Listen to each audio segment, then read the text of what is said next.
Today we're going to talk about tips and tricks that you can use when playing the Vagabond faction in one of my favorite games, which is Root. The first tip I want to walk you through is character selection. Each version of Root comes with 3 different characters that you can play. So the original core set has 3, then each expansion has 3 additional per set that you purchase. So if you have 2 of the expansions, you're going to have 9 different characters to choose from. Be really mindful at the beginning of the game and kind of select, are you going to be an aggressive style of player, or do you want to sort of hang back? I recommend for newer players to the Vagabond to play the less aggressive ones. So don't look for crossbow or sword icons on the cards.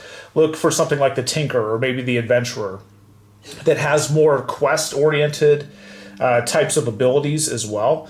A lot of newer players to Root, they kind of shy away from that combat. And if you're learning the Vagabond, I think that's kind of a good idea. Stay a little bit away from the combat. Once you have a couple games under your belt, then you can move into fighting and attacking the other players, which I think is actually pretty cool too when you're playing the Vagabond. For this game, I went ahead and just randomized it, and we picked the Scoundrel. This is a little bit of a hybrid character. It has some good mobility, and it has a crossbow item that you can use to take out enemy troops. The other thing that it has is this weird ability that you can use to wipe out a clearing and kind of burn it to the ground and make it desolate so nobody can move into it or build anything there in the future. Items are power for the Vagabond. The more items you have, the more opportunity you will have to score points. Our first focus on the first turn is to get an item, and we're going to do that by exploring a ruin. I'm going to show you how that works. In this case, we've selected a clearing with multiple options. First and foremost, we're going to focus on exploring that ruin. Secondarily, there are 2 factions that are present also at this clearing that we can aid on the first turn to start gaining additional victory points. To explore a clearing, you simply have to use a torch object. So we're going to go ahead and flip that over. That signifies that it has been used or exhausted for the turn. On the map itself, we're going to take the ruin off the board, and we're going to expose the item that was underneath. In this case, it is a boot icon, and we're going to move that to our satchel. When you remove the ruin from the board, the Vagabond will also score 1 victory point, so don't forget that. The next part of our turn is that we're going to aid one of the allies at this location. It's going to be either Marquis de Cat or the Lizard Cult, and we can make a decision on that. Our opening hand, we got lucky, and we ended up with a card of each suit present in our hand. So in order to aid the ally, all we have to do is spend 1 card and give it to the corresponding faction. In this case, since we're in a red clearing, I'm going to spend this red card, and we're going to select the Lizard Cult to aid. By aiding the Lizard Cult faction, we can move the relationship marker 1 position to the right. That's going to score us 1 victory point, and we're starting to align ourselves with the Lizard Cult faction. Please note, especially in a 5 to 6 player game, you won't necessarily be able to ally with all of the players, so select 1 or 2 that you're comfortable with. Maybe they're one of your good friends, or maybe you just feel like helping and aiding them in the game, but you won't be able to raise your ally status for the most part with everybody. So pick a few and help them out. Our satchel is starting to run out of items. If we look at it, we have a couple options left. I had to exhaust one of the boots to aid the Lizard Cult. In this case too, I still have 2 boots left. I can use these to move to another location to set up my next turn for another aid or explore action. So keep that in mind. You're only going to be able to ready 2 items at the start of your turn, but that's okay. You can kind of mix and match, and you can start spending these in any combination. But the goal is next turn, you're going to search another ruin and then try to aid another player. Turn 2, we want more items. We're going to use our free Birdsong slip action to move to an adjacent clearing. We are going to exhaust a torch to search the ruins.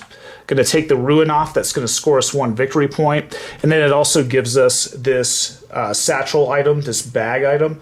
And we can put this onto our character sheet. And it's going to allow us to have more items in our satchel. So it's going to give us +2 items. This was a really good win for us because our satchel already had 5 items in it. Now we can have an additional 2 more, so we can go up to 8.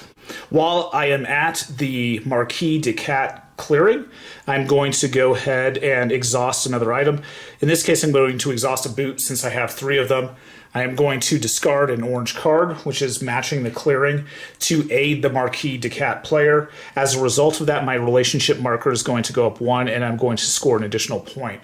After 2 turns, I'm at 4 victory points, which is a great place to be. And I've also added 2 different relationship tokens, one with Marquis de Cat and one also with the Lizard Cult as well. So I'm well on my way to getting a large number of points.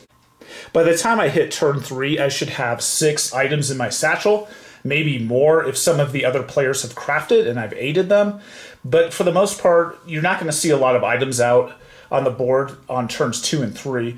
Now we're going to start focusing on quest cards to gain additional victory points. In this case, we're going to look at the different options that we have. Thankfully, we now have one of the satchel icons and a boot icon, and we can also play this one on the left as well that also has the same icons. What I can do on my next turn, on turn 3, I'm going to use my slip action, and I'm going to move into a red clearing on the board that has a ruin, and I can also play one of these quest cards down, specifically this red one. So I'm going to show you that real quick. Here's a quick turn 3. I'm going to go ahead and slip into an adjacent location. I'm going to exhaust my torch and search the ruin. In this case, we found the sword, so I'm going to add that to my satchel. Thankfully, I have enough room because I got one of the bags last turn. Now, in this case, I have another option. I can spend this red quest card, which has the boot and the bag icon on it. So I'm going to go ahead and do that. I'm going to exhaust those items in my backpack. And as a result of that, I'm going to finish this quest card. By searching the ruin and finishing this red quest card, I just added an additional 2 victory points. Now, by the end of turn 3, I have 6 victory points, and my items have grown considerably. I've already earned 3 items. By the time you hit turn 4, a lot of the players are going to start having basic items having been crafted, and they're going to start appearing on their character sheets, on their faction sheets in the upper right-hand corner. Be really mindful of this. So roughly around turn 4, start focusing on getting additional items by aiding those factions. In this case, on turn 4, I have drawn a wild card, which is really nice, and I also have a red one in my hand. I will be able to aid the Marquis player a second time, gaining an additional 2 victory points, and then I can lift that hammer off of the Marquis de Cat player, which is going to make our build even stronger. Our Vagabond is going to grow in even more strength. After having played the game for only 4 turns, it's clear that the Vagabond character can build a sizable amount of power and influence in this game. From this point onward, look for other factions that have crafted cards. So focus on aiding them to get the items that you really need to accelerate your build for the Vagabond. In addition to that, always be on the lookout for quests that you can close out. Try to close out 1 quest per turn, and that'll start giving you those victory points. It's really easy to build a commanding lead with the Vagabond. You can have anywhere from 2 to 3 points coming in every turn, and it's pretty easy to achieve that. Now, some of the other players you're going to see around turn 4 or 5, they're going to struggle a little bit, and their point totals are going to start dropping off. By just doing this over and over again, it's really easy to set the stage for the leader of this game. Okay, you can set roughly how many points you're going to be making every turn, and every other player is going to have to keep up with you. And you can see very quickly the Vagabond can easily overwhelm a lot of the other players, and you can build a commanding lead really quick, and it's pretty easy to do. If you are someone that does like crafting quite a bit, then pick a character right out of the gate that has a hammer icon. This will help you sort of build the needed hammers that you want to actually do the crafting. So if you look at these two, the Tinker and the Adventurer, they each start with a hammer icon, and then maybe you can pick one up from a ruin, and then maybe you can pick one up from another character. Still, it's going to be pretty rare for you to get 3 hammers. So most of the time when you see those crafting cards with 3 icons that you need to craft, you won't be able to do that. So that's just a heads up and a warning. crafting with the Vagabond can be difficult. You're going to need one or more hammers to perform the crafting action. And in a lot of games, when you're playing the Vagabond, you're only going to end up with one hammer, maybe two if you're really, really lucky. So when you're playing using the hammers, use them to repair your items as opposed to thinking about using it for crafting. In addition to that, there's really not any quest cards. I think there's only one in the entire pile of quest cards that actually uses the hammer icon to close out that quest. So really your crafting ability is going to be limited. Don't worry about that. Understand it early on in the game and use your hammers for other things. Don't worry about crafting.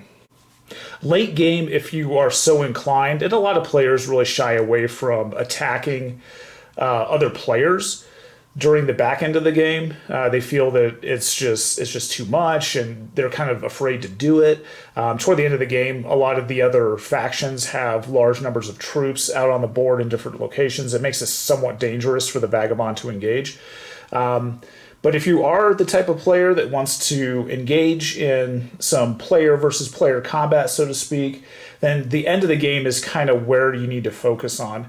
In this case, too, if you're lucky enough to become allied with somebody, like in this game, let's say it's Marquis de Cat, you can actually use some of their troops in combat with you, and they can kind of move along with you.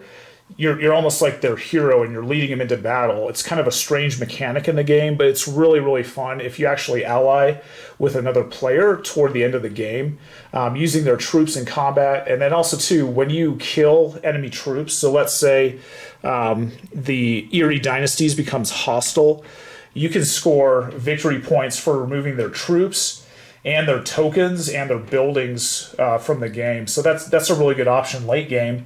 The only thing that you need to focus on, though, is make sure that you have at least one sword. You need one sword that is undamaged to inflict a wound, essentially, in battle. And then the crossbow, you can use it to pick off troops as well and score those victory points. So toward the end of the game, maybe you're at 20 points plus, 20 victory points or more. Go ahead and focus on maybe one enemy and then fight with one of your allies. And it's kind of a fun mechanic, but it's not for every player. Most Vagabonds I see kind of shy away from it. They like to just do the questing. They like to help out their allies, things of that nature. And typically that's what I see the Vagabonds doing to win the game.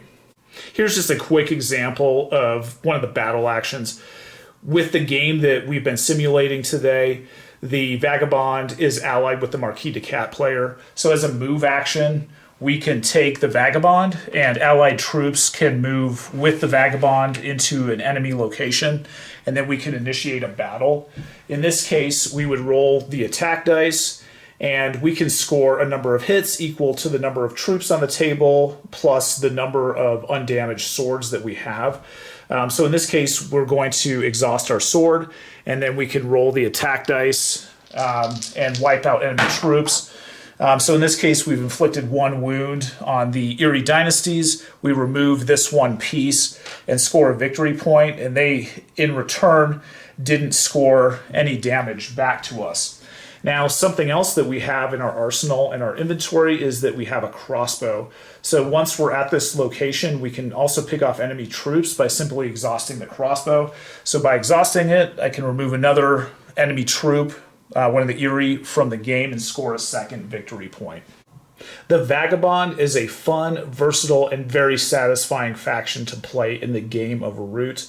Whether you are questing, whether you are exploring old ruins, or fighting alongside one of your allies, it is a lot of fun. In the late game, though, what I will recommend is be on your guard, be on your toes. Once you hit about 20 points, a lot of the other players know that you can close out the game in just a few turns if you really focus and keep your mind on it. A lot of those quest cards late game will give you 3 or 4 victory points per quest card that you're turning in, which that's a lot of points. In addition to that, if you just wipe out then a few enemy troops in a turn and turn in a couple quest cards, you can easily get 8 to 10 points in one turn. Once you hit about 20 points, be on your guard. The other players, they do have the ability to attack you. And when they do that, they're going to be damaging your equipment. And what that's going to do is it's going to wipe out your options and your abilities, and you're going to have to sit in the woods for one turn, basically waste the whole turn and regenerate your equipment.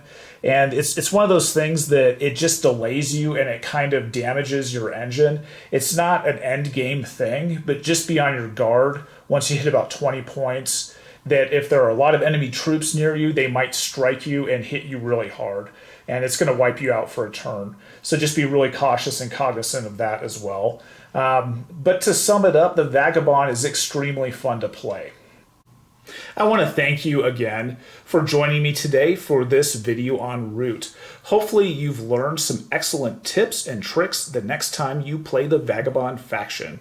As always, thanks for your time and have fun gaming.